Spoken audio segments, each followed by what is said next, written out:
Good morning. Welcome to the trailer park. I am Shanda Masta. Hopefully I'm live. Let me see if Oz managed to kick me off on the rock fin. If you could please. Thank you, thank you. Yep, there I am. Nice. Welcome, rock finners. Let me get everything tuned in. Boy, it has been a hell of a tech morning for me. Let me tell you. Oh my gosh. First of all, I wake up and, I was having slide deck problems last week and I thought it was my browser. I was having the worst time with Chrome last week. And then I got an extension, I think that Indy gave us, which is awesome. It's enhanced your YouTube. Like you can take clips out of YouTube. You can like boost the sound. I really found it handy. I really liked it, but it just made my slide deck just trip out. Last week I'd hit play on there and it just wouldn't work. Cuts weren't taking. You saw what happened with Brave New Future and Amber show, and a lot of that was the extension on my slide deck. So I get up this morning at 5:30 and I see Oz is up already on the deck. Like, okay, that's a little odd. You should be in bed. And then none of my cuts would take on anything that I put on the deck this morning. So basically I had to go in and completely rip out the browser and then reinstall Chrome with none of my sign-ins, nothing. And so I spent all morning tracking down sign-ins and stupid two-factor verification codes, right? Because you can't get into anything without a freaking code. I don't care if you have 5 different sign-ins. So I get all of that done. I build a show for us and my power goes out like at 10 o'clock this morning and it wipes out everything. Two of my monitors wouldn't even detect anymore. So I'm crawling around behind my system, unplugging, plugging stuff in. But long story short, I'm here. I made it. And I do have a good show lined up for you. Oh, thank you, Oz. How you feeling? Let me tell you, last night I ate roasted Brussels sprouts and coleslaw, homemade coleslaw. Now, looking back at that decision, I don't think that was the wisest thing to do in the world. So yeah, I'm feeling a little today. I love Brussels sprouts, but they always seem to stay with me for a day or two. And I'm not feeling it. And Oz, I know you were up early, so I know you're not feeling good either. Hi, Shanda. Hi, Warren. Welcome. Welcome, Barbara. Oh, it's jumping on me. Fred Edward, Kate's here. Let me put my glasses on so I don't get these wrong. E-Rolled, welcome. Mass formation. Yeah, I agree. So thank you. Red Cloud, welcome. Glad to see you're here. Lizzie. Lizzie's over on the rock fin. Lizzie, I see you. I see you over on the rock fin. Here, let me tweet this out. So maybe a few more people will join us. There we go. Tweet out the rock fin. Get some people over there on the rock fin. How is everybody? This feels like a fucking Monday to me. I don't know. Is it Monday? I guess it is my Monday. Kim, welcome, Kim. Come on in. We haven't got started yet, but we're getting there. We'll get there. Oh, okay. There's my deck. So let's get all the formalities out of the way. Fair use. I'm just commentating on the clips I'm using. I'm not trying to steal anybody's work. That I would never do. And fair is fair, man. Welcome to the trailer park. If you'd like to help me out, there's PayPal if you're still dealing with PayPal. In the links below is the link tree to my GoFundMe. Everything else is in there. Some great links to some of the shows that we do. Bella Goosey, welcome. So, did you guys watch some of the shows yesterday? I saw Kit was over on Jimmy Dore. He did a great job representing Chicago like he always does. Shout out, Kit. Oh, my local hometown. Yeah, let's talk about my hometown. So this is my hometown of Port Angeles, Washington. That's where I live now. I live in the Sequim, Port Angeles area. And this is Olympic Laundries, and it says TDS is real. There's help for you. And this is literally across the street from our courthouse. So you can see that bus right there. That's like pretty much right in front of the courthouse. This is the main drag for Highway 101. If you're coming up the Olympic Peninsula, you have to drive past this sign. I just find it funny because that's what we're dealing with in my little town. And let me show you. I am hosting a candidate forum on Friday, a local one. And we're hoping, I think we have a campaign manager for Derek Kilmer that's going to show up. I think he's part of his pack. And then we're trying to get these others. It's the Democrats that won't confirm that they will come. We've advertised this all over the community. We've had questions pouring in from the community. You know, people have a lot of questions for these elected officials, especially at the CD level. And the amount of disdain and hate for each other is like nothing I have ever seen. I just got off a thread where we're talking about security. I should be able to host a candidate forum in a small little podunk town without hiring armed security guards to come make sure that Democrats and Republicans can play fucking nicely. But that's where I'm at in this world at this point, you know. I love my organizer friends that are still out there organizing at the very bottom of the grassroots, right? And I absolutely support them. That's why I'm doing this. I always tell them I don't believe in electoral politics. And they're like, well, it's not like Santa Claus. Well, yeah, it kind of is. If you guys still believe in electoral politics, it's like believing in Santa Claus to me. But yet I will still show up and I will still do the work. So that way others in my community might get to the same point that I am and realize, oh my gosh, I've been to candidate forums. I have been to meetings. I have participated in our democracy. And maybe one day they'll realize they'll get to the point that I'm at. And that is that it's going to take much more than thinking that we're flipping seats, because we thought we were flipping seats 8 years ago, 7 years ago, 13 years ago with Obama. I mean, we always thought we're going to make it better by changing who's in power, but we're not changing who's in power, are we? Not at all. We're just they change who the representative is that they have in power, but that's all. So Friday, I won't be doing anything. I will be at this pretending and smiling, and it's a lot of my friends will show up. A lot of people, in the community that I still absolutely support. So that's why I still do these things. If you're up on the Olympic Peninsula, stop by and see us. We're going to be at the Gardner Center on Highway 101, and let's just see what kind of answers they have for us. Right? I mean, I don't expect U.S. Congress Derek Kilmer seat to be flipped. Democrats have held that seat since 1965. Now we are becoming a purple county, basically, especially since Trump. Since Trump, we've flipped to a purple county. So we'll see. What's it like in your area? I'm still trying. Some headlines. Let's do some headlines. So shopper pokes fun at insane $9.50 price for just one pilled mandarin in an upmarket Sydney grocery store. Daylight robbery.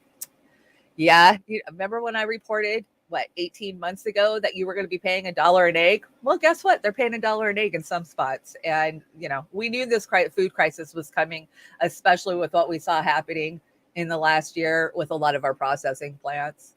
And let's see, Mark Zuckerberg has taken up MMA, and his trainer describes him as a silent killer. Boy, that's an understatement, right? I spared you guys the picture where he's down on the floor wrestling other guys. I don't know. I'll leave the cyborg jokes aside, I guess. Yeah. How is everybody this morning? Yeah, we're going to talk about Hurricane Ian. Yes, we are. Jimmy Dore was on George Galloway. I saw that, and that was great, Jilly. I watched that. I watched part of it on Twitter this morning. Yes, we need a psychopath who's for the people. They're all psychopaths, aren't they? Fresh eggs at Vancouver's farmer market are 8 to 10 dozen. I just got a dozen of fresh eggs yesterday. Let me tell you guys, I was at the food bank. Am I there yet? Well, I'll get there. I went to the food bank yesterday, and I have an amazing insight to share with you guys from what I saw while I was there. But let's talk about Hurricane Ian first. So yes, Hurricane Ian. You guys know I love the weather. I'm old. That's what I do. And I've been keeping an eye on Hurricane Ian for a good week now. And guess what? It has hit Category 3 status this morning as it went over the tip of Cuba. And let's just hear what, I think this is Miami, local Miami news, but let's hear what they have to say. It's official. Tropical Storm Ian has become hurricane. Oh no, this is Ryan Holler, and this is why I brought this. So I want you guys all to sub to Ryan. Let me see if I can get his address over here. He is amazing. He is independent weather media, right? We need to have independent media for everything. So why not the weather? And let's see. Come on. Oh, sure. Now this slide deck's not working. We'll get there. Okay, so his name is Ryan Hall Y'all. That's his channel. Ryan Hall, Y''ALL. Ryan Hall Y'all. He does some of the best. No way. Ryan Hall is Yona's neighbor. No way. That makes sense though. Yona, you know everybody. So yeah, Ryan, I love Ryan I've been watching Ryan for probably 2 years now, and he does the best work when it comes to the hurricanes in the south or just the weather overall, the whole country. He shows you what's possible, what's most likely possible. I mean, he just does an amazing job. So sorry to interrupt. Let's go. Hurricane Ian, with winds sustained around 75 miles per hour and gusts up to 90. And forecast models are still suggesting that this thing's going to go nuclear as it rapidly intensifies into quite possibly a Category 4 or 5 major hurricane. Word has gotten out about this rapid intensification, and the media is quite literally losing its mind. States of emergencies have already been issued, schools are discussing closures, and stores are selling out of water and other necessities. The hype is literally out of control. I'm going to try to look past the hype and deliver all the information that we have now in a way that should really help you understand exactly what's going on. In this video, I'm going to lay out the worst case scenario, the best case scenario, and the most likely scenario concerning Hurricane Ian. Afterwards, you should feel more prepared because you're going to know just about every possible outcome several days ahead of time. Okay, so Ryan Hall, y'all, definitely go follow him if you want, amazing updates on weather everywhere. He is definitely worth a follow. So I had to bring this tweet. Now, mind you, this tweet is from 2019, but it just goes to show. I highly doubt that she's changed her thinking on this. So here, I will read it to you. It says, I see people are rushing out to fill up their cars for this hurricane at the gas station. This wouldn't be an issue if they had electric cars. If the power is out for a week, how are they going to get gas? We need to start planning ahead and moving forward. Of course, this was AOC, and this was 2019, August 30th. And come on, we know she hasn't changed her thinking on this, but just a quick question. If the power's out for weeks and you can't get gas, how are you going to charge your car? Did anybody ask her that? Just a question. So the stupidity never ends. And just a reminder, these are the people that are representing us, right? Okay, so that was your weather. Oh, you know what? I forgot to go in and put those on Click Manual. Darn it. There's always something to catch me up, isn't there? So I don't want to be a millionaire. I just want to be rich enough to stare off into the distance while pumping gas, right? Instead of doing that. Oh my God. I went over by 2 cents. That's the way it always is for me. So like I said, yesterday I stopped by the food bank. It's the end of the month. And hey, I can save $200 in groceries if I just run through there real fast and make do with what they give me. I'm a really good cook. I've learned how to be I always call it an EBT cook because I raised my kids on EBT and food banks. So, you learn how to be creative with what you're given and how to make stuff stretch. And so at the end of the month, if I'm hurting, that's where I go. But let me tell you, obviously I ain't the only one hurting because there was 2 Audi A6s, a Lexus, and a freaking hybrid in front of me. I'm sitting there thinking, and I'm not trying to judge because I know, man, I ain't judging. I ain't judging by how nice your car is and the fact that you're at the food bank. But I'm thinking, what the hell is going on in this area when people in front of me's cars are more than I have made in a year ever in my life? I think it's a true sign of what's going on. And yeah, some of them are probably there picking up for other people, but I can't say all of them would be, right? Stevie, how you doing, girl? You hanging in there? I catch your live streams at night. Just hang in there, girl. It will get better. This too shall pass, right? That's what my grandma always used to tell me. So yeah, I just feel for people. And how deep is the mud? Depends on who you ask. We all go through things differently, right? And just because one person's going through something and maybe you went through something that was like it, it's not relatable. We have got to start having sympathy for each other, not just empathy, but sympathy, feeling for people and the struggle that they're going through. COVID put us in this mindset of screw everybody else, right? I mean, that's where the whole attacks are coming from, from Karens, and it's just this selfish mindset that we're in. Save ourselves, save your own, and screw everybody else. And I have it, man. I have to like pep talk myself every time I go out in public. Don't be a rude bitch. Don't call people out for their stupidity. Just like I'm trying. I'm trying to be aware that they have implanted this divisiveness into all of us, especially when we're out in public, and to know that we are better than that. We are better people than that. And I mean, all we can do is try our best, right? That's all we can do. So, yeah, don't judge. I don't judge. Like being in the food bank, I don't judge anybody who's in there. I totally understand it. It is not a fucking easy thing, especially in these days and times, to swallow your pride, get in a food bank line, or go ask for help. But asking for help is the first step of moving out of the situation that you're in, right? So you never know. The food bank, there's always, like yesterday, they were passing out LIHEAP flyers. Well, I thought LIHEAP was pretty much cut under Trump and Obama, right? Obama started cutting it, and then Trump, I think, gutted it pretty good, along with Meals for Wheels. But these are the programs on the ground that are actually helping people. That's, I always talk about supporting the charities that are actually on the ground helping people. And sad to say, there isn't very many. The United Way, very little help have I seen from years of raising kids by myself from United Way. But Salvation Army, yes, Salvation Army has always, especially in my community, and I've lived in a couple of different states, they've always been there to help the mom with an eviction notice, or a mom with a shut off notice. And LIHEAP is a great way to get yourself through the winter. Find the LIHEAP program in your area. Ours is called Oli Cap, but I know their programs are different throughout the country. But every county is given money to help with power bills for those who are in need. So if you are on a fixed income, if you're on Social Security, if you're just receiving EBT but you're not working, you should qualify for some LIHEAP.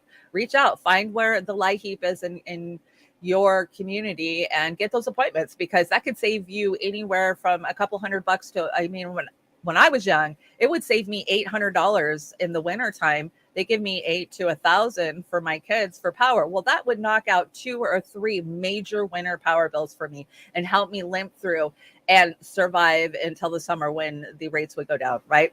So you got to do what you got to do. You got to juggle what you got to juggle to try to get through these times. And don't ever, don't let embarrassment, or for me, it's pride.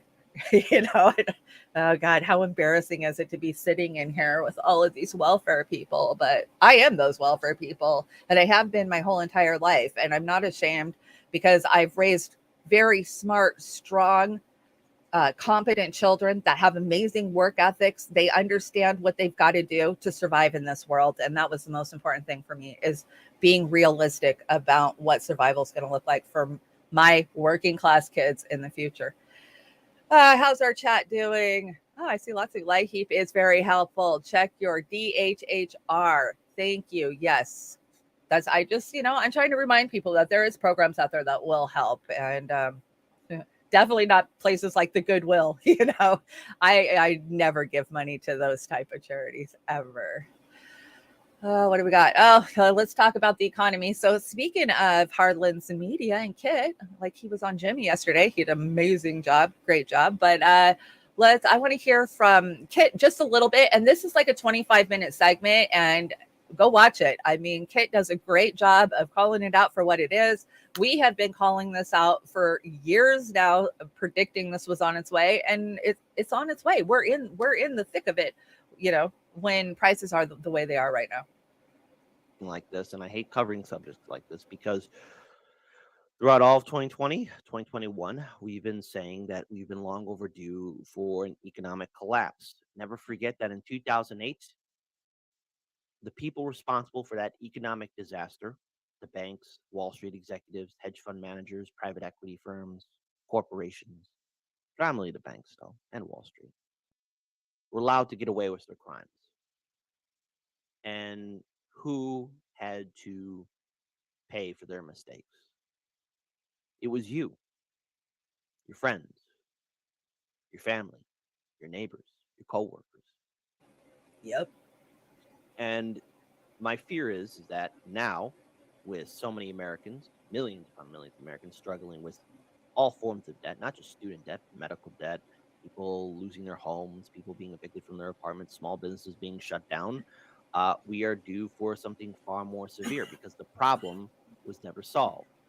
Don't believe the lies from MSNBC or CNN that somehow Obama fixed it, and now that Trump, the orange boogeyman's out of office, that Biden and his crew got things all together. Because the answer is no, they do not. Now, what do I mean by this? I saw this video of, well, this little guy from Wall Street. I really can't argue with him too much because he seems scared. You could smell the fear. Do I smell fear? And the thing is, yes, you see these Wall Street executives, they have fear. They're afraid. So here we go. Introducing new Fed Chair Professor Siegel from Wharton. In case you missed it on Friday, this was epic. So I want to share it with all of you. Something is wrong. There's rot in the air. You know, you ever see those documentary series where like a pack of lions takes down like a water buffalo or a zebra? Yeah. Then all of a sudden it's like a carrion call for all the other scavengers to come around to eat the rotting corpse. That's right now the U.S. economy. Money supply data, which is going to show the greatest decline in 5 months that we've had in the post-war period. I mean, if he looks at any of the monetary or financial indicators, he can't say, oh, we have to keep them on. I mean, at his press conference, he said, we have to get real rates into positive territory. They're in positive territory for every maturity. For the first time in years, we're already there. I thought that was the most uninformative. And no one was asking him, a hard question. How do we have 3.2 million new workers and GDP going down? What does that mean?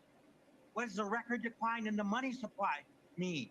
I mean, what does the collapse in commodity prices mean? What is the lag construction of these housing indicators that are 40% of the core inflation?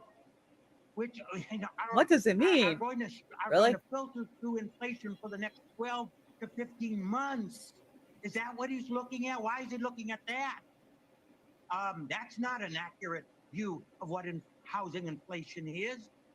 I mean, there were no hard questions.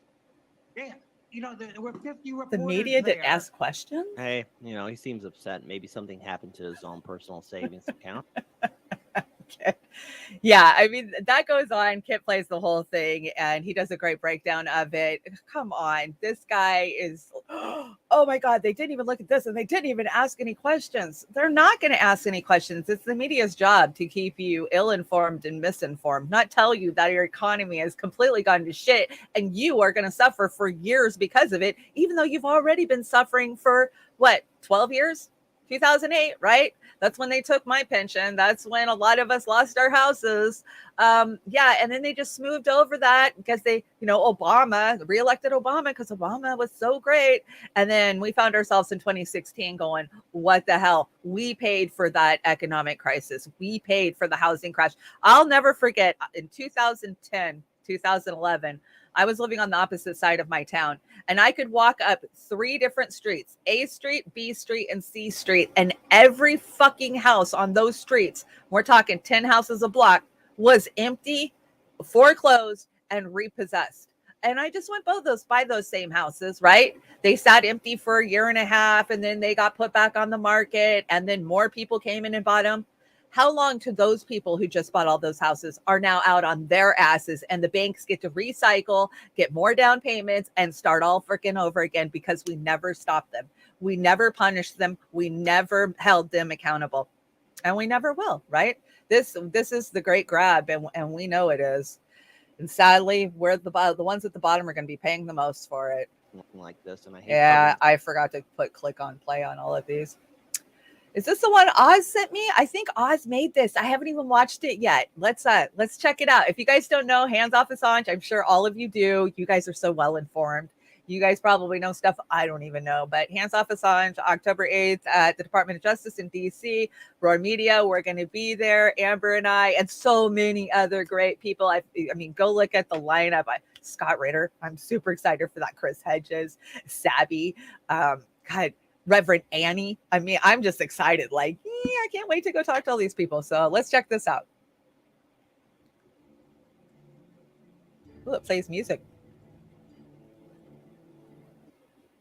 Oh, come on. You can go full screen. There we go.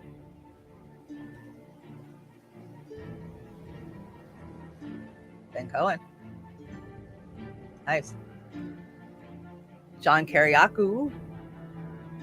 I like John. I'm excited to talk to him. Chip Gibbons. Eliza Blue.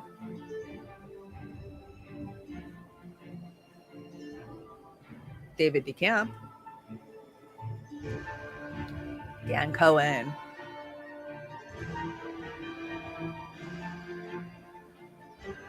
John Stasevich. I can't see the full name. What is it?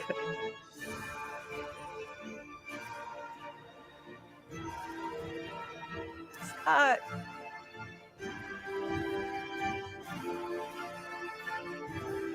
Steven Donziger. Sabrina Salvati. Chris Hedges. Garland Nixon.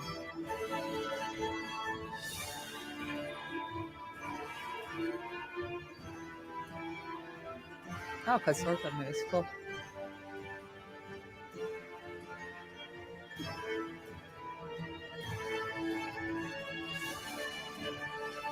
Reverend Annie.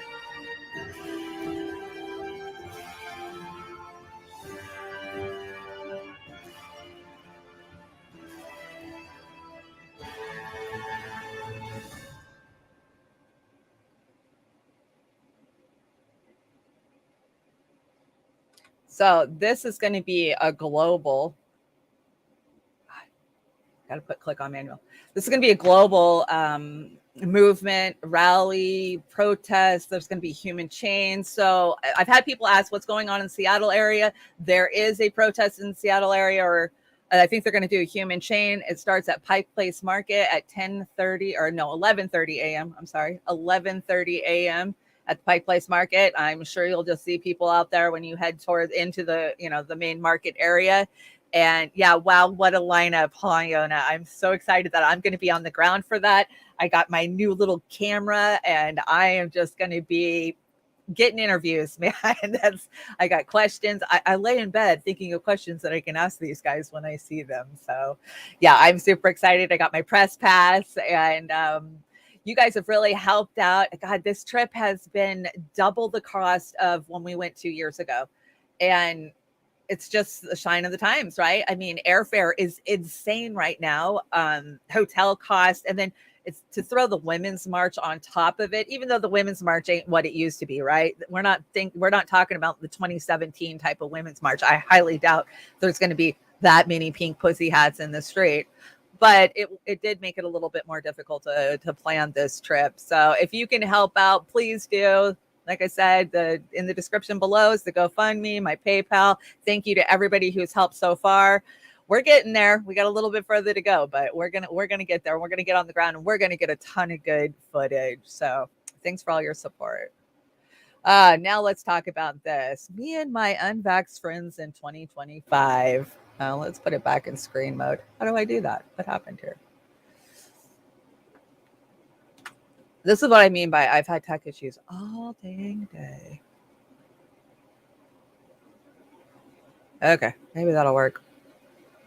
So I wanted to read this to you guys. I found this earlier today, and I just think that it's so fitting, and hopefully I won't take a hit from YouTube. I'm going to try to be discreet about the V word. We all know what the V word is, right? But this is a message to the un-V word. Even if I were pollinated and fully V'd, I would admire the Unvied for withstanding the greatest pressure I have ever seen, even from partners, parents, children, friends, colleagues, and doctors. People who were capable of such personal courage and critical ability are undoubtedly the best of humanity. They are everywhere in all ages, levels of education, states, and ideas. They are a special kind. They are the soldiers that every army of light wants to have in its ranks. They are the parents that every child wants to have and the children that every parent dream of having. They are beings above the average of their society. They are the essence of the people who have built all cultures and conquerize horizons. They are there next to you. They look normal, but they are superheroes. They did what others could not. They were the tree that withstood the hurricane of insults, discrimination, and social exclusion. And they did it because they thought they were alone or believed that they were the only ones banned from their families' tables at Christmas. They never saw anything so cruel. They lost their jobs, let their careers sink, had no more money.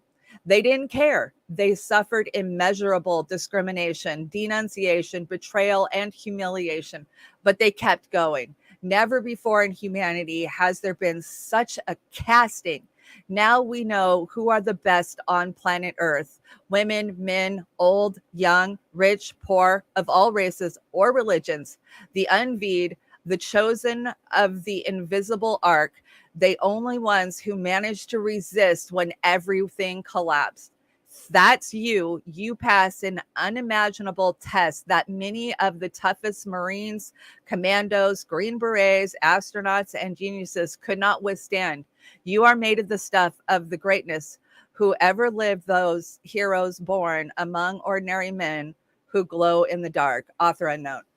I love this. This I give to you guys because that's the way I feel about all of you and the information that so many got out there. So we knew to draw that line and say no. You know, those that are fighting big pharma, those that are fighting big media and the corruption.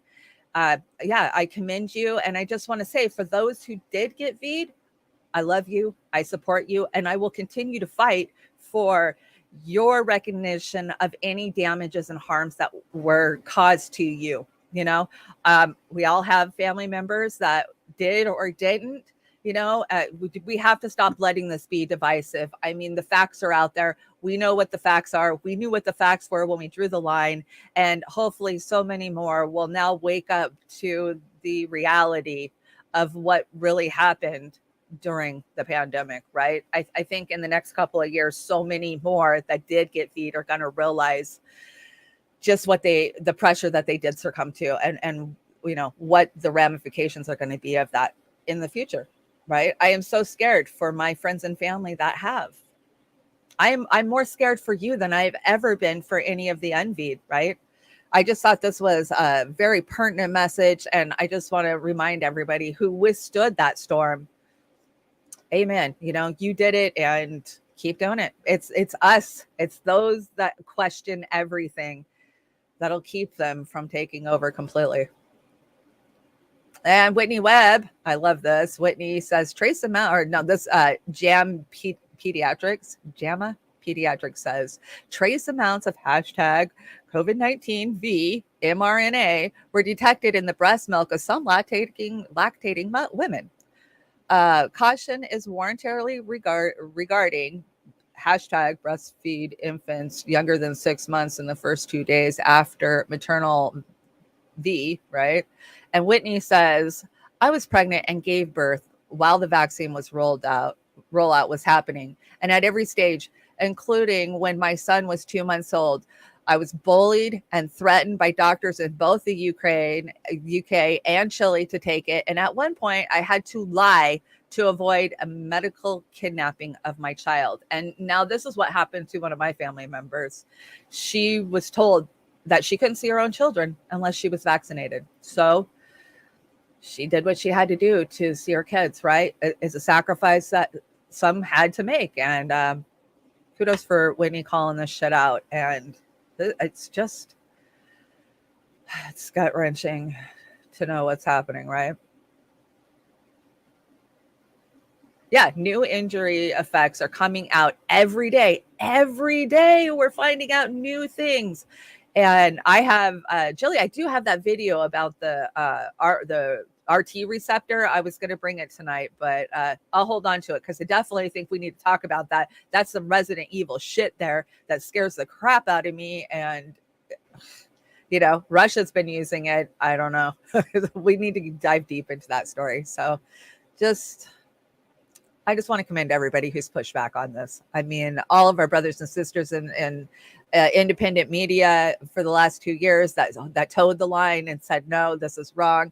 And all of you in the chat who just kept showing up and supporting us. And, you know, you guys really make independent media work. I can sit here and do anything I want, but unless you guys are showing up and you guys are sharing and you guys are, you know, saying, hey, watch this person, independent media doesn't move. So kudos to you guys. Hey, Dingo.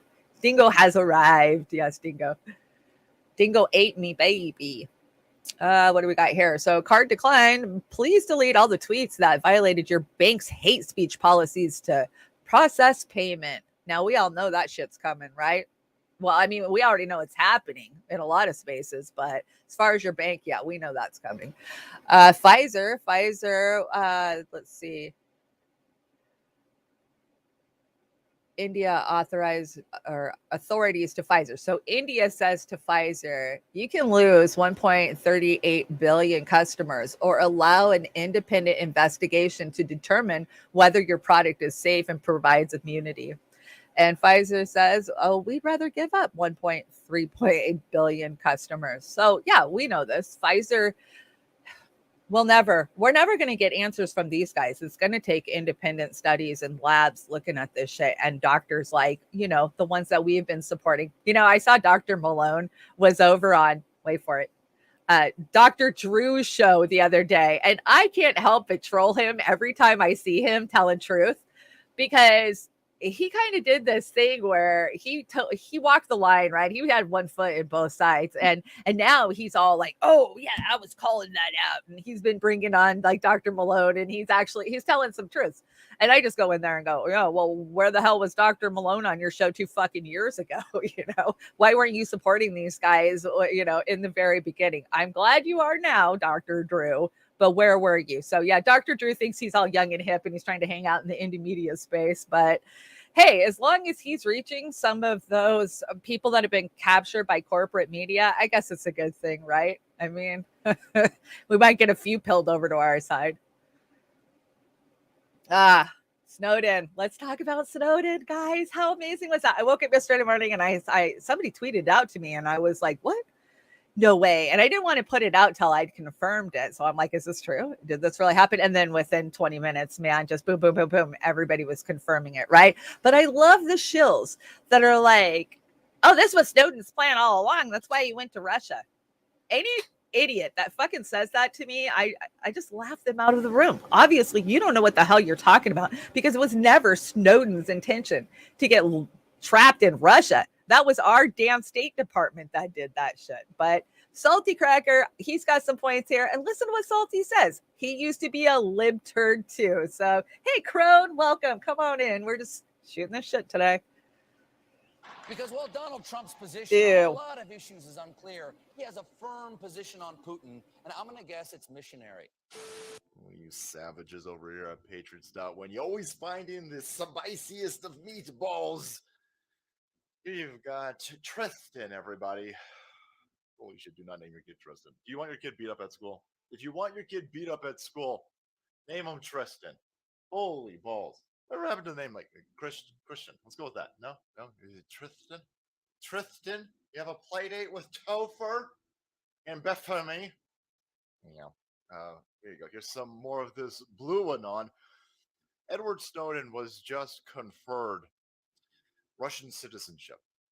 And so all of Twitter right now is flipping out. And again, it's fascinating.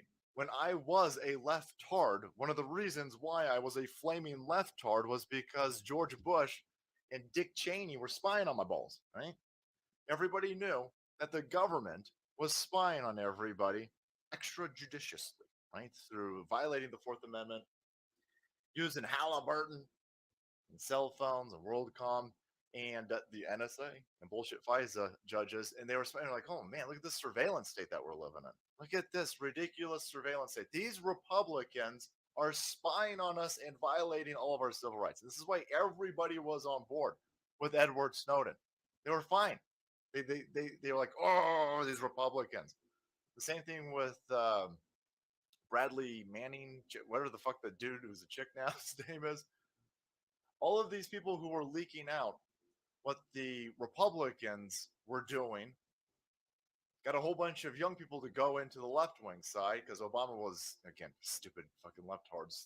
We all bought that Obama was going to fix it. No, idiots. Made it way worse. Because, of course, he's a lizard person. They're all working for the same side. All right.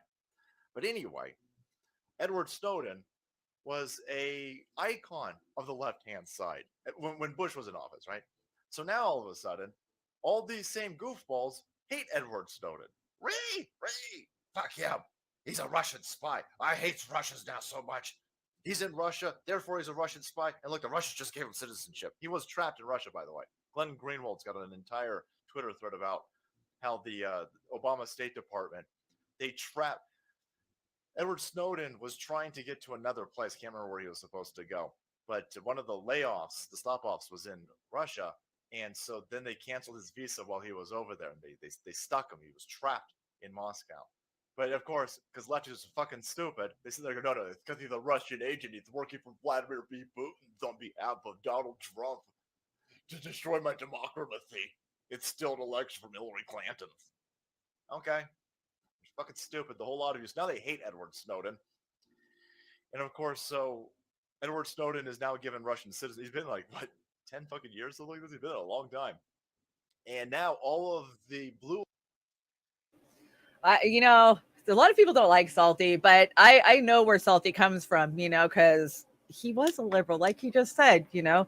So many of us saw the evils of Bush and Cheney in the early 2000s, right? I mean, I was active as far as Bush Gore, right? And the hanging Chads. And I was so into that election. And, you know, we all felt that election was a problem, right? That was the first time I questioned our election system, was like, okay. And then Bush just comes in and Gore just rolls over. I mean, we all thought that Gore had to fight, like, no, screw this, let's fight this. But he didn't, right? And why didn't he? Well, we now know, because his owners, the same owners as Bush, told him not to. They didn't care. They win either way.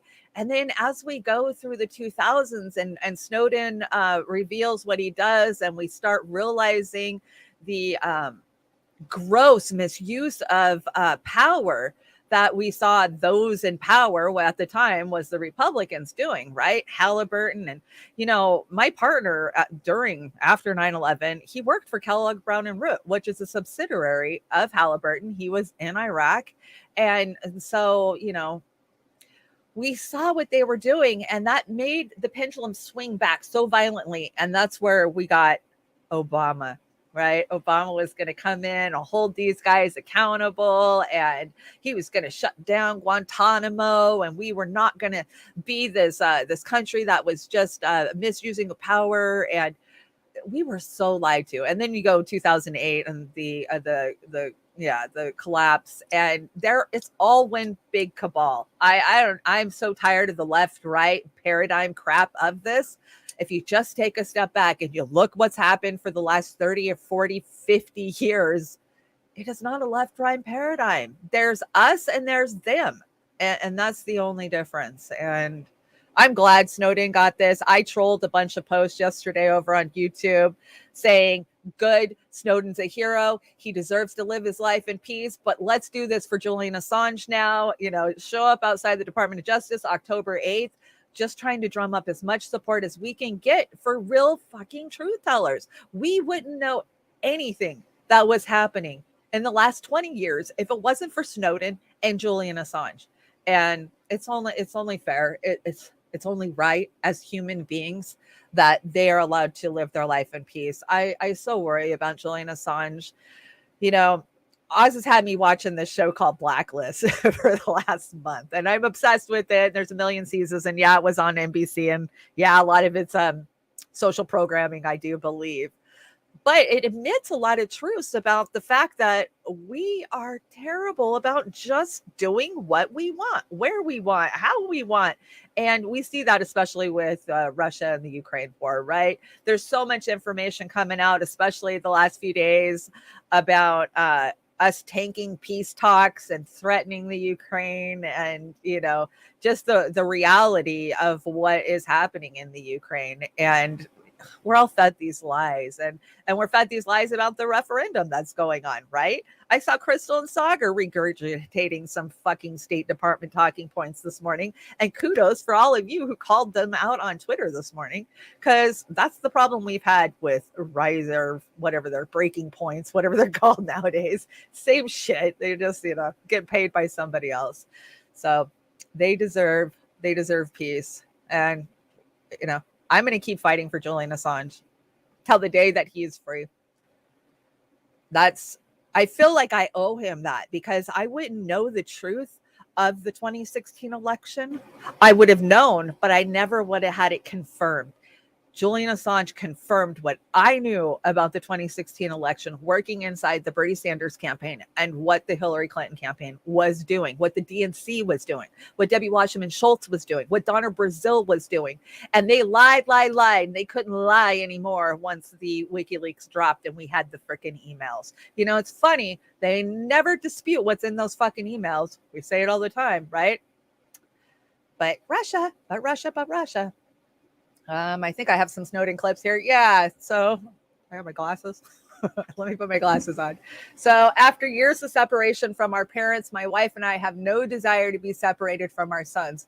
After 2 years of waiting and nearly 10 years of exile, a little stability will make a difference for my family. I pray for privacy for them and for all of us.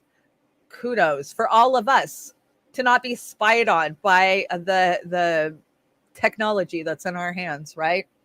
How stupid were we to think that our text messages in the 2000s weren't being watched and read and kept? I mean, I look back at it and think, God, we were so naive. And then I like this one, Snowden. For what reason do we aspire to maintain or achieve a nation of laws if not to establish justice? And that was a great little link to his Substack. It's called America's Open Wounds. Definitely be following him on Substack. There's so many great people to follow on Substack, right? So congratulations to Edward Snowden. As far as Bradley Manning goes, or Chelsea Manning, I'm sorry, it slipped my mind for a second. I was very, very supportive of Manning from day one, and I still support what she did. But where she's at right now politically, I cannot support that. I can't pretend like I agree with it. I absolutely do not. I mean, some of these people who call themselves so progressive, regurgitating State Department talking points, White House talking points. It's like, where are your critical thinking skills? Why all of a sudden is it now not propaganda, but it was 2 years ago? I don't understand where some of these people fall. So many people that we've worked with and been around over the last couple of years are falling on that line, right? And a lot of it has to do with TDS. TDS can be cured, guys. It can be cured. Get help, please. Oh, did you guys see this? Now, this is long. This is over 5 minutes, but it's so fucking worth it. Ron Paul, and I'm not a big Rand Paul fan. I'm really not. I disagree with him on so many things. But this libertarian view he has of spending in our government, I absolutely agree with. Yeah, Aspen Fallen says Chelsea Manning is an odd duck, incredibly endurant, yet all shit-lib talking points now. What the fuck? That's my point. So many. It's like, okay, I supported what you did, and whistleblowing, and the hell that you had to go through. But why would you do all that just to come out and fall in line with the establishment a few years later? I mean, I guess that's a question you can ask. But so let's listen to Ron Paul and what he had to say on the floor the other day. I don't know if so many have seen this because it's kind of long, but I'll kind of leave my face up so I can give you guys, some smiles. There was an essay written in 1867 that was published in Harper's Magazine. It was called Not Yours to Give. It's the story of Davy Crockett as a congressman in the late 1820s. Like most stories of that vintage, some will argue that the story is an accurate rendition, while others may say it is apocryphal. The moral of the story, however, is incontestable. Davy Crockett only served 2 terms in Congress, but on one day in Congress, he was confronted with a bill to give money to the widow of a military officer. Davy Crockett arose and gave this speech. Mr. Speaker, I have as much respect for the memory of the deceased and as much sympathy for the suffering of the living, if suffering there be as any man in the house. But we must not permit our respect for the dead or our sympathy for a part of the living to lead us into an act of injustice to the balance of the living. We have the right as individuals to give away as much of our own money as we please in charity, but as members of Congress, we have no right so to appropriate a dollar of the public money. Davy Crockett continued, I'm the poorest man on this floor. I cannot vote for this bill, but I will give a 1 week's pay. I will give my check for 1 week. And if every member of Congress were to do this, it will amount to more than this bill asked for. When Crockett finished, there was silence, and remarkably, the bill failed. When later asked for an explanation, Davy Crockett explained. He said, several years ago, I was standing one evening on the steps of the Capitol when we saw a large, great light over Georgetown. It was evidently a large fire. We jumped into a hack and drove over there as fast as we could. In spite of all that could be done, many houses were burned and many families were made homeless. And besides, some of them had lost all but the clothes they had on. The weather was very cold. And when I saw so many women and children suffering, I felt that something must be done. The next morning, a bill was introduced appropriating $20,000 for their relief. We put aside all other business and rushed it through as soon as it could be done. Later in the year, when Davy Crockett was back in Tennessee, he ran into a constituent by the name of Horatio Bunce. Crockett asked him for his vote, and Horatio Bunce responded thusly. He said, you'd better not waste your time on my vote. I shall not vote for you again. Your vote last winter shows that either you have not the capacity to understand the Constitution or that you're wanting in honesty and firmness to be guided by it.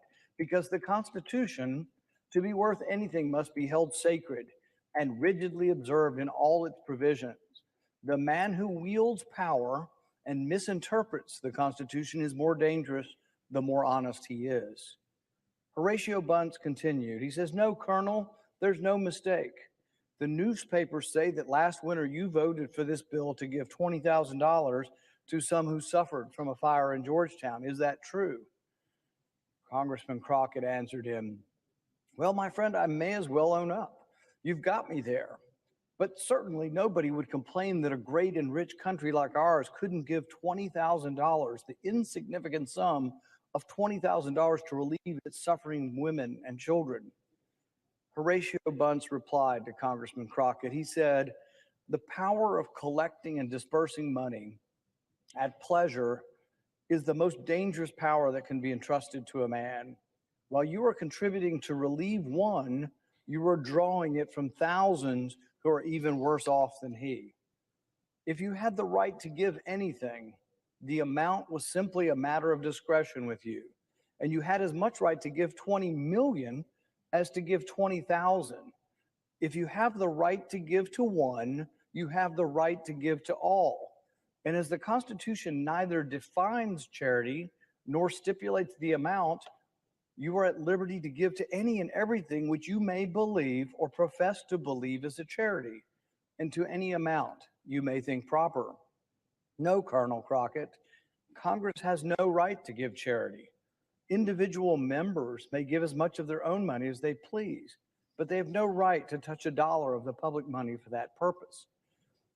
If twice as many houses had burned in this county in Tennessee as had in Georgetown, neither you nor any other members of Congress would have thought of appropriating a dollar for our relief. Bunce informed Crockett that if each congressman had shown their sympathy for the fire victims by giving 1 week's pay, it would have nearly covered the cost. But it was easier simply to give other people's money.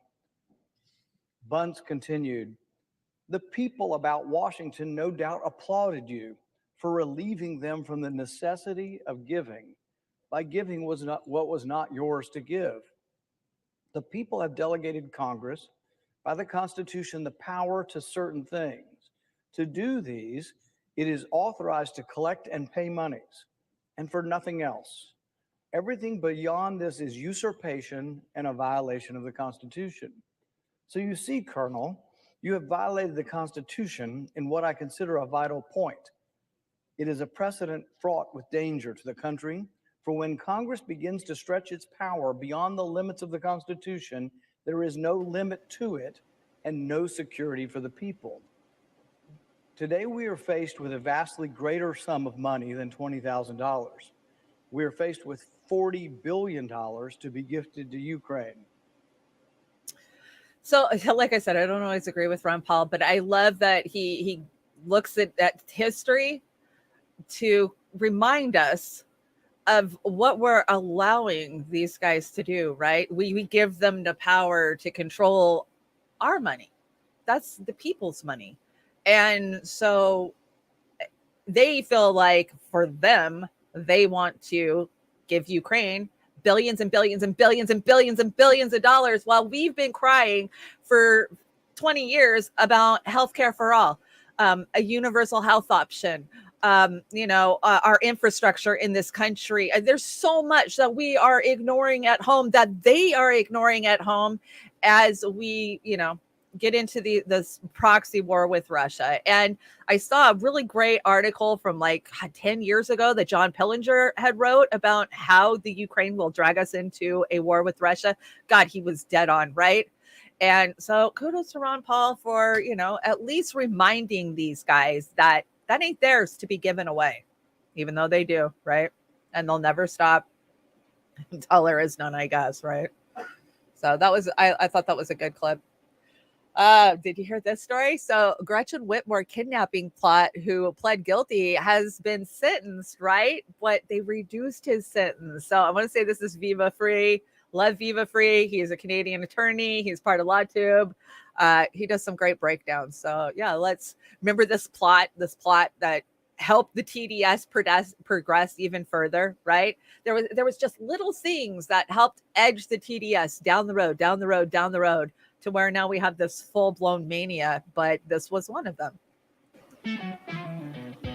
Ty Garbin. This is, you'll recall, we had been covering the Gretchen Whitmer kidnapping plot from the very beginning. And from the beginning, some of us thought, after the facts started coming out, that this could have looked potentially like a little bit maybe of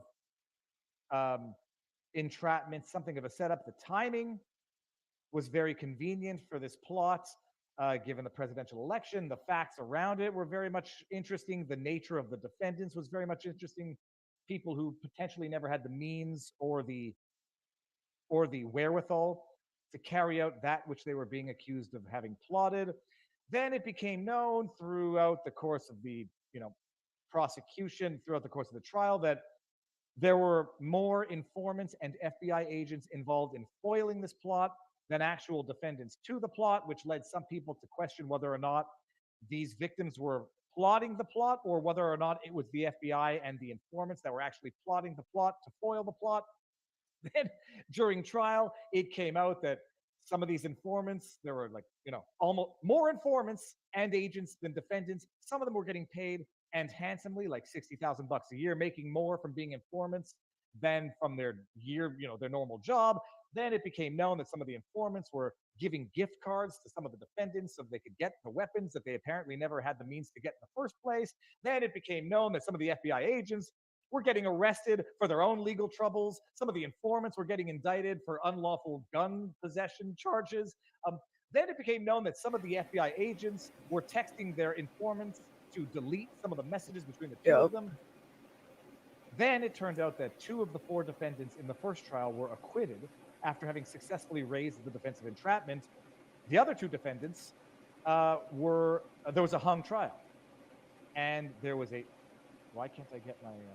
there was a retrial for the 2 defendants that were not convicted.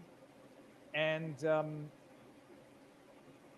after some important jury selection, the 2 defendants were convicted after their retrial, in which 2 out of 4 evidence was adduced above and beyond everything else that we just talked about, which was known publicly but not necessarily to the same jury. In the retrial, it became known that some of the FBI informants were women who were sharing hotel rooms with some of the defendants, smoking weed with them, recording them at all times, recording their delusional fantasies while under the influence of drugs that were provided to them by the FBI. Convicted. Okay. Ty Garvin was one of the individuals who pleaded guilty and then agreed to testify in the first trial. And he was sentenced for his cooperation to 75 months in jail. Well, it seems that after the conviction of 2 of the 4, his sentence was halved. If only he had gotten a full Just conviction halved. of all 4, he might have been let out of jail, yesterday. Well, let's check this out. Man in plot to kidnap Michigan governor has sentence reduced. Ty Garvin. One of 13 men arrested October 2020, yada, yada, yada. A federal judge on Friday reduced the sentence of a man who pleaded guilty to participating in a foiled plot to kidnap Michigan's governor after his testimony helped convict the ringleaders last month. Amazing. It's stunning. It almost might confirm some theories that people had where I think Viva's right that it confirms a lot of what we knew about that case, right? We were calling that out from day one. You can go back. The receipts are on our Rockfin. And yeah, this was entrapment, plain and simple. I mean, what is up with the FBI thinking that they can just get people? Can you make it bigger? Oh, I could. I'm sorry, Julie. What is up with the FBI thinking they don't have to play by the rules anymore? I mean, there is no standard of law anymore. And I brought this segment because I want to talk about the next 2. And I want to talk about cash bond and these purge bills that we're seeing around the country, right? I've kind of reported on them, but I haven't really done a deep my impression of what the hell is going on. So I want to give you that today. And, it starts with entrapment. It starts with so much, but let's talk about these purge bills that are going on. Oh, come on, Diva. I'm going to fix my deck. It's because everything crashed this morning that's doing that. But so I have a video of a shootout with Chicago police. Now, I'm sure you saw this on Twitter. If you haven't, it's kind of blurred out, but we'll kind of slowly go through it. And then I want to talk about why some of this is happening and how they want us to react. Basically, that's what it comes down to.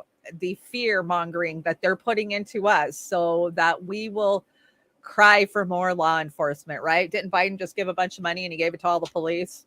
That's what I heard. But yeah, so let's check this out. I'll make it big. Sorry, Jilly. In Chicago, Illinois, an unmarked police car is reversing on the wrong side of the road when this group is walking up the street. The man in the white hoodie gestures in his waistband and moves towards the guy in the black t-shirt carrying a satchel. The duo then walk in the street towards the police, but the police immediately open fire on white hoodie. The police get out of the vehicle and begin exchanging fire with black t-shirt.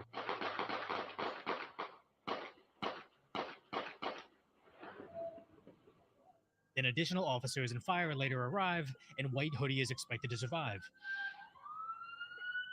So it looks like Chicago is starting their purge early, as people are starting to notice the Safety Act that's going to begin in 2023, but more on that later, because CNN covers a story highlighting the 2 Chicago police officers that are facing felonies, highlighting that they hit the unarmed man. But when you look at the Chicago Sun-Times, who elaborates on the story further, you find these coppers originally lied.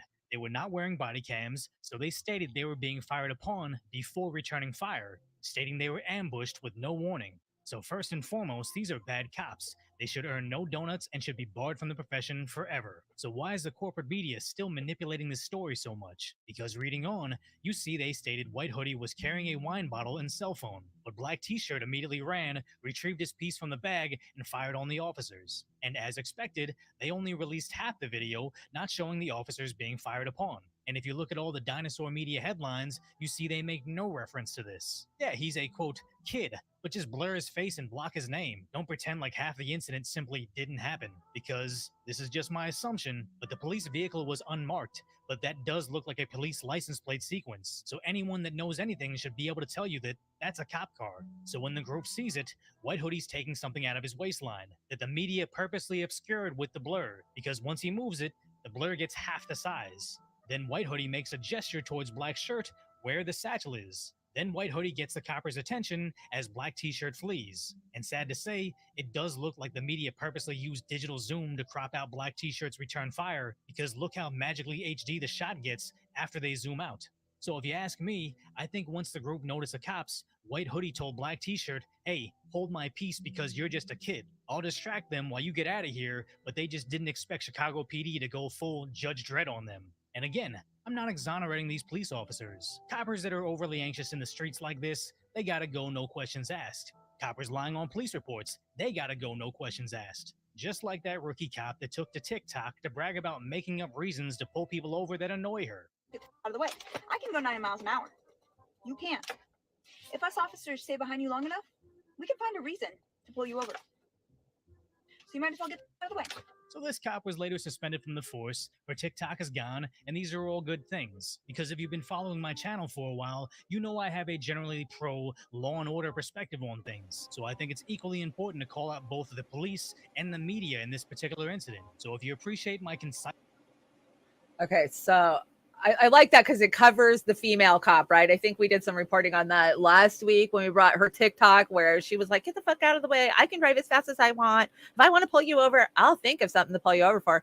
Yeah, I think all of us know that if a cop wants you, he can get you, right? I mean, we all know that. They don't even have to tell you a reason. I've been pulled over many times and not told a reason why. Just, like, oh, okay, here we go.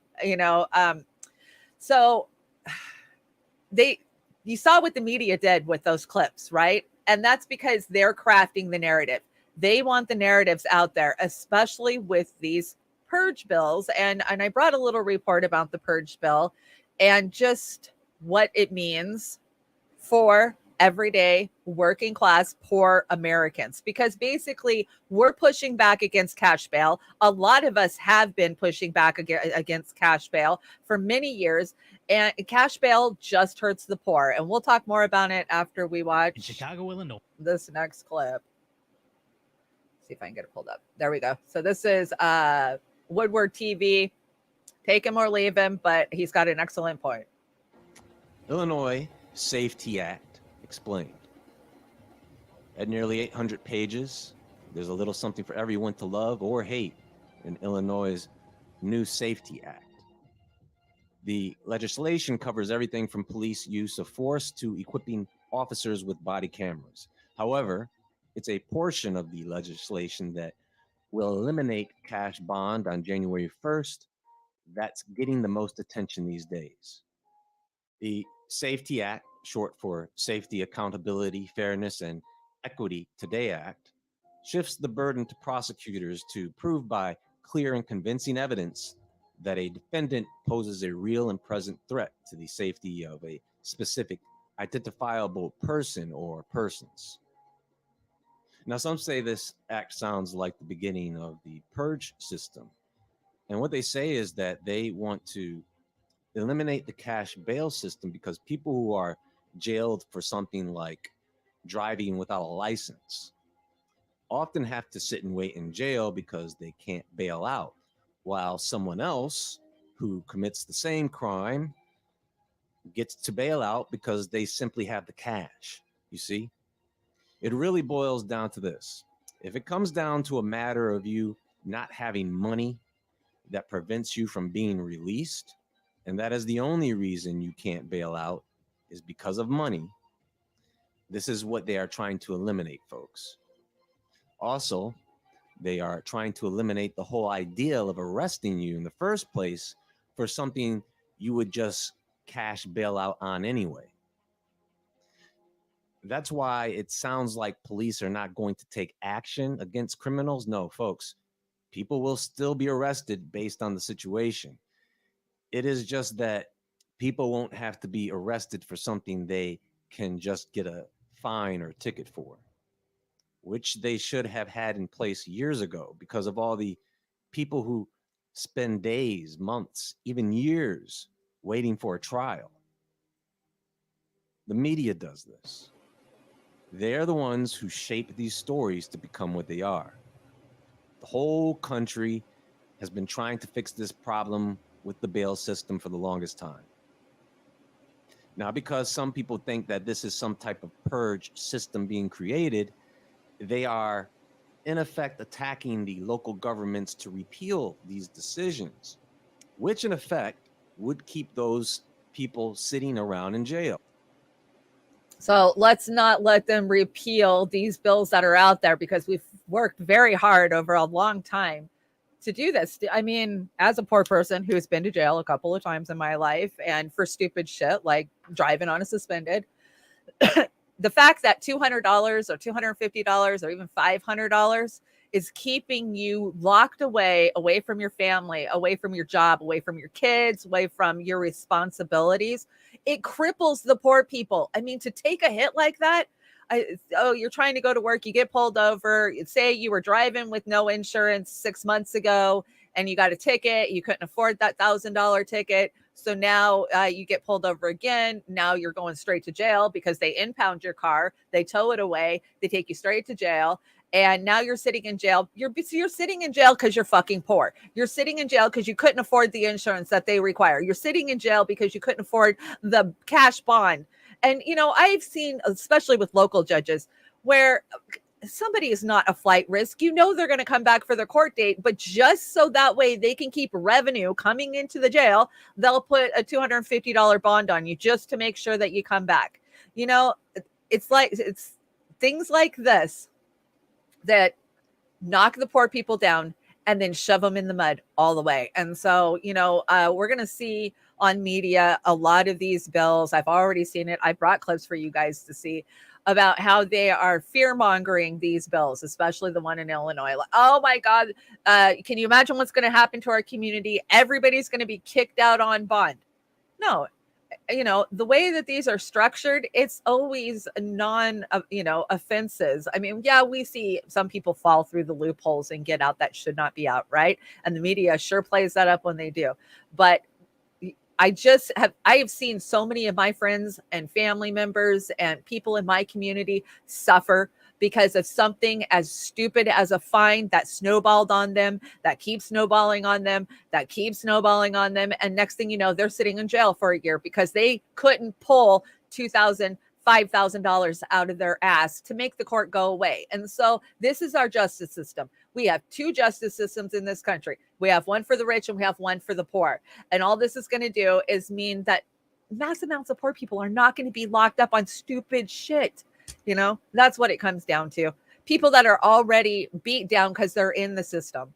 And so I just wanted to bring that for you guys to remind you not to fall for the fear mongering that we see on media about these bills that are going to get rid of cash bail. I mean, cash bail is not going to be gone for some guy who murdered his whole family. Cash bail is going to be gone for somebody who got a no seatbelt or driving on a suspended or no insurance or just petty shit that you should not be held in jail for if you were rich and you could walk out, you know, especially for nonviolent, non-felonies. I mean, if they're moving violations, absolutely. I don't think you should be sitting in jail for a moving violation, especially if it didn't involve drugs or alcohol, you know, that's what I'm saying. So just a reminder, let's not fight these bills. These bills are the ones that we have been fighting for so long. And the system's broke. The system's broke all the way across the country when it comes to this. I mean, our jails are overflowed with a lot of people that are having mental health issues, that are, trapped in poverty. How do you get a job to pay a fine when you can't get to work? And, you know, it just snowballs on you. We know how the cycle is. And if you've ever been caught in that cycle, it fucking sucks. I've sat in jail waiting for, family members to come up with $250. And when you are poor, when you are broke, that judge could say $250 or $1,000. It's the same either way. You ain't getting out. You're not getting out. You're sitting until you get to your next court date, 14/21, a month down the fucking road. Right. And so DSA opposes the abolition of cash bail in California. Why am I not shocked, right? Because DSA has shown themselves over and over and over again to just be Democrats. They call themselves Democratic Socialists. No, you're just fucking Democrats. And you guys always have been. When I was first getting into the Bernie Sanders movement in 2015 and 2016, DSA, and we have a very strong DSA up here. You know, I'm in the Seattle area. They were just rank and file Democrats. I'm not even kidding. And yeah, that doesn't shock me, President Jesus. Not one bit. Not one bit. Yeah, who's still supporting DSA except for shit libs? That's the new Democratic Party. What is this? Historical partnership. Oh, yeah. I left this on the deck from last week. I can't even remember what it's about other than iPhone 14 has now partnered up with Starlink. So all cell phones can now be powered by Elon Musk because, you know, he's got his Tesla phone that's supposed to just blow our minds when it finally comes out. So, yeah, let's hear about this. With the help of Elon Musk, Apple is releasing a new innovation that is truly the next step in the world of communication and messaging. This was possible because of a giant breakthrough that SpaceX has achieved. With that, there are new reports about the new Tesla phone that Elon Musk is working on that will change the world of technology as we know it. This is a very interesting story, so let's explain it. It appears that one of the most forward-thinking businesses of recent times and its most prominent CEO were discussing a partnership between the iPhone manufacturer and SpaceX, the rocket launch company Musk created. None other than a billionaire himself broke the news.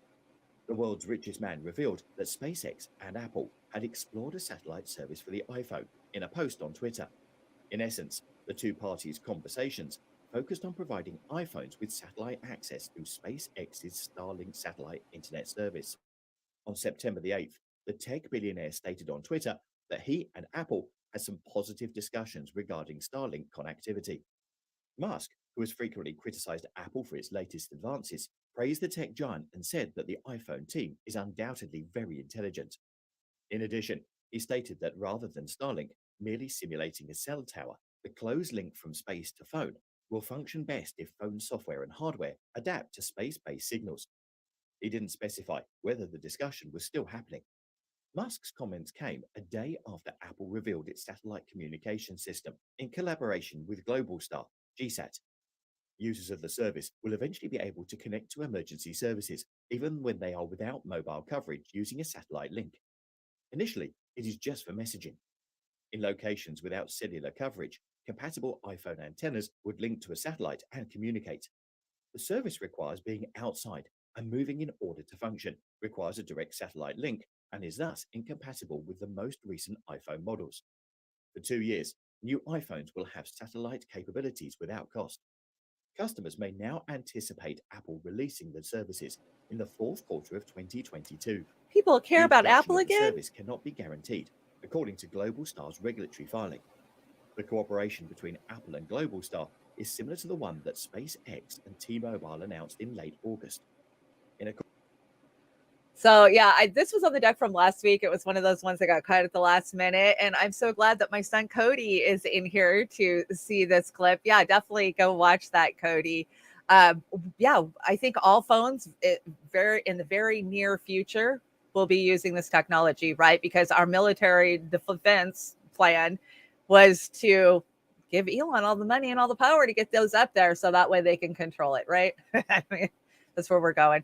And basically his grounds are like, well, Apple hasn't introduced anything good or new in pretty much, the last 10 phones, right? Maybe they're just a little upgrade better than what they were, but they're not doing anything spectacular. And so the new Tesla model phone that he's working on is supposed to just blow our minds with all the new stuff it's going to have.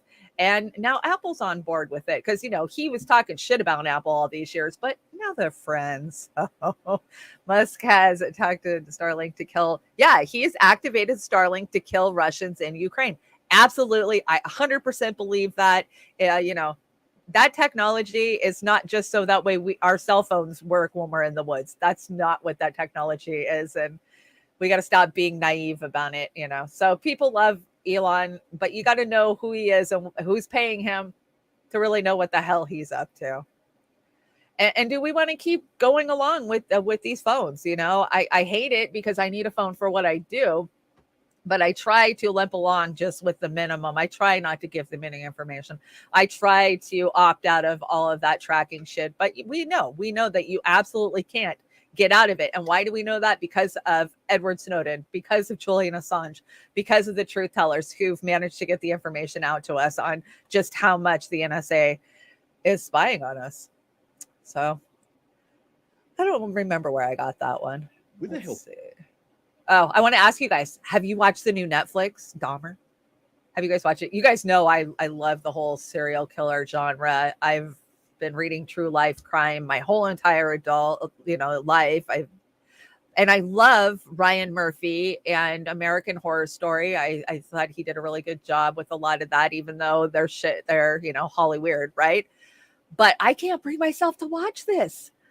I keep seeing everybody just ravely reviewing about it. I already know about Dahmer. I've read the books. I've seen the other documentaries. I don't know if I want to see Evan Peters being Dahmer. Every time I log into Netflix, I'm just like, I don't know. So Evan Peters out here collecting serial killer roles like they're Infinity Stones. Nobody does it better. I got to tell you, that guy, he's amazing at playing a good psycho. This was quite possibly the most frightening and disturbing show I've ever watched. Evan Peters better receive an Emmy for his performance as Dahmer. The acting, cinematography, soundtrack made the show extremely intense but incredible. Watch it if you enjoy true crime. I don't know if I can. Yeah, I don't know if I can. I don't have a hard time with horror, but something with the cannibalism, especially with the narratives that we've seen in the media over the last couple of years about cannibalism. I just feel like it's a softening up of the world on this issue, right? It's always, what do they say? They call it a soft disclosure. Is that what it is? But so let me know if you've watched it, what you think. Is it Evan who? Yeah. Is it even worth watching? I don't know. If anybody's out there has watched it, let me know. Let me know. And what do we got left? Imagine, if you will, a world where 6 corporations are the only authority distributed of information, or anything else is labeled Russian propaganda and fake news and gets censored or outright banned, right? We live in this world. We do live in this world. We get outright censored, outright banned.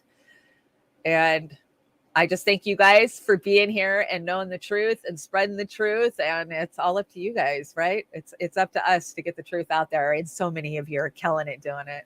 I expect Ryan Murphy to deliver too, President Jesus. He's an amazing writer. I've heard some rumblings and the whole Hollyweird shit about him, but I don't think you get to play in Hollywood unless they got some kind of leverage on you. I mean, we've proven that over and over. So I guess that's my show for today. I don't think that there's going to be a B&B Shorts tonight. Like I said, I saw Oz was up really early. I have a feeling he's not faring too well today. He's a little under the weather.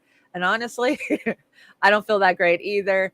Man, I have these 2 cat detectives, like cats that are spider detectives. So if there's a spider anywhere in my house, my cats will freak out. I mean, meow, meow, meow.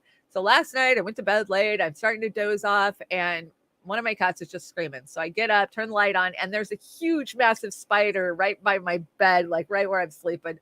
So I think maybe it killed it. It was one of those, it dropped and I don't know if it got away type of thing. So then I get back in bed, and the spider was just, I can't do spiders. I have arachnophobia really bad. And so I'm trying to go to sleep, and I just keep seeing spiders running through my mind. And then I can't help but think, is that thing crawling up on my pillow? Because I didn't kill it if I did kill it. And then smoke more weed. You're right. I just need to smoke more weed. And then my other cat starts screaming that there's a spider on the other side. Well, I have the AC unit in the bedroom with the window cracked a little bit. So I think now it's getting colder out, the spiders are coming in. So yeah, I just had a rough night too. So sorry guys, no B&B Shorts tonight. We just need a day off, but I'll be back on Thursday with another To Hell and Back, where I just talk about addiction and big pharma and drugs. on Thursday. I'm hoping Pasta will be joining me next week. I don't think he'll be back. If you guys aren't covering or catching that coverage from Pasta and Fee in Brazil, the election, oh my gosh, please be looking out for lives from the combo couch, because hey, they're back together on the couch, and that's exciting this week. And I'm trying to think of who else is out there getting stuff done this week.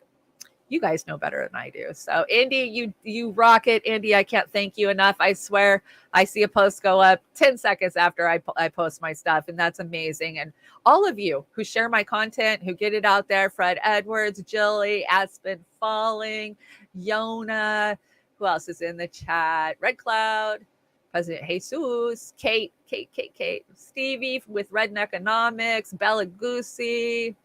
I know there's so many of you that stopped by today. Thank you so much. Gamer. Hi, Gamer. I didn't get a chance to say hi to you yet. Gamer. And, of course, Cody, my son. Thank you for stopping by, Cody. It's kind of nice to have a family member supporting me. Hey, Chris Foster. Chris is in the UK. Make sure I don't miss anybody over here. And I know the Rockfins. Carrie Eaton, welcome. I know the Rockfins got a bunch of people hanging out today. Today was a good day. Shh, don't give them anything to put in room 101. Yes, Chris, I won't. Let's see. David Scott. This is where I got to put my glasses on, because then I miss names and I don't see it. Andy, I see you hanging out. Thank you so much for all of your support. Fred Edwards, Lizzie, Tim, Amber. Welcome, Amber King, Brave New Future. Thank you guys for joining me today. And yeah, I will be back Thursday morning with our regularly scheduled show. And make sure you're catching Beauty and the Boomer on Saturday nights, because I got a lot of good stuff that I was saving for tonight, but I'll save it for Saturday. So, or maybe I'll bring Thursday. You guys have an amazing day. And hey, don't let the man get you down, man. You got to fight back, right? And remember, America is the home of the hypocrite. And we live that every day, don't we? So thanks for joining me, and I will see you again soon.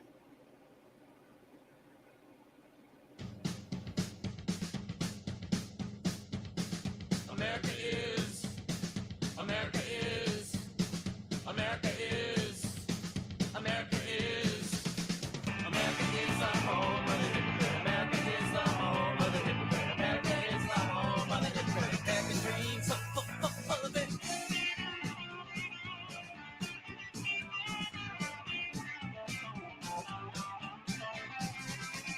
Look at the Indians, look at the blacks, look at the figures, look at the facts, look at the facts, facts not the lies, and you'll find out, big surprise, that America is the home of the hypocrite. America is the home of the hypocrite. America is the home of the hypocrite. American dreams are full of it.